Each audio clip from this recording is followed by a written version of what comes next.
Ang Patag-Patag Trail ng Mount Isarog ay matatagpuan sa Tigawan, Camarines Sur. I've already hiked 3 trails of Mount Isarog. Ang PLDT Trail o PLDT Ruins na matatagpuan sa Ocampo, Camarines Sur. The Panicquason Trail located at Naga City, which is the west side of Mount Isarog. Para sa akin, ito ang may pinakamahirap na trail dahil may rappelling. Ang Arorogowa Trail, which is on the east side of Mount Isarog. It is also known for having a very scenic summit view. Sa totoo lang, mapapawaw ka talaga.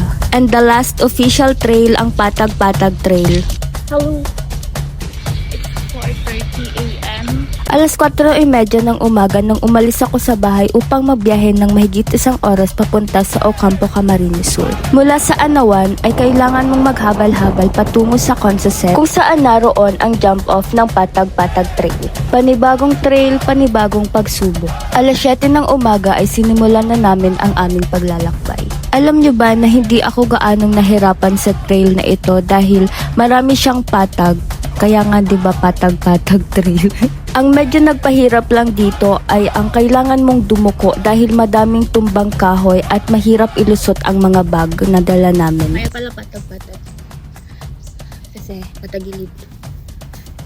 Matapos ng 3 oras ng paglalakad ay nakahanap na din kami ng pwesto na pwede naming mapagkainan. And sharing ulam na adobo is a must. Matapos ang 30 minutong pagpapahinga ay nagpatuloy na ulit kaming maglakbay. Ganda ng trail dito.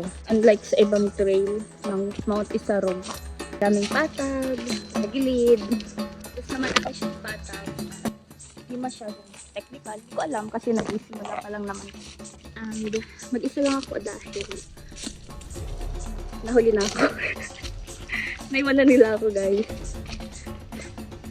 Baka mawala ako dito. Nagpatuloy na ulit kaming umahon at bandang alas 2 ay narating na namin ang campsite. Nagpahinga lang saglit at nag-pitch ng tent at maya-maya pa ay kumain na din kami ng dinner. Ang saya lang kasi 5:30 pa lang dinner na, so ang aga namin nakapagpahinga. Alas 6 pa lang ay nagsimula na kaming mag-social. Ito ang karaniwang ginagawa ng mga mountaineer during their climb. I really enjoyed everyone's company tonight dahil iba't ibang tao ang nakasalamuha ko.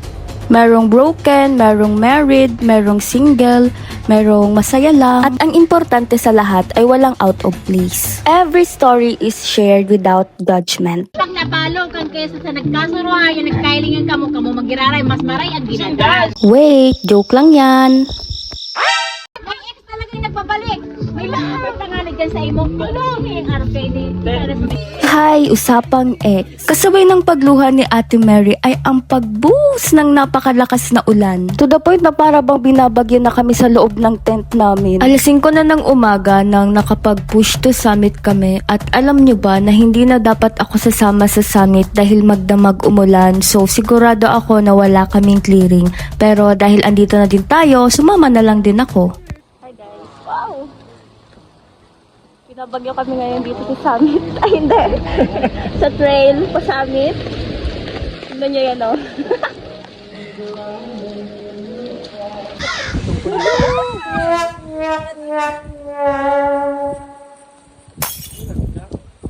Di na uulan!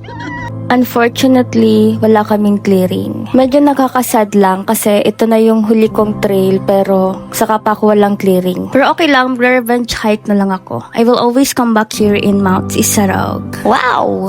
Alas 3 na ng hapon nang nakababa ako ng bundok at sa wakas nakakita na ng kalsada. Hindi man ako nabiyayaan ng clearing, ay nabiyayaan naman ako ng napakagandang memories along the trail and during camp. Para sa akin, yun ang mahalaga. Bonus na lang ang clearing. Maraming salamat aking mga bagong kaibigan. Hanggang dito na lang. Paalam! Let's lay in the dead grass, stare at the stars.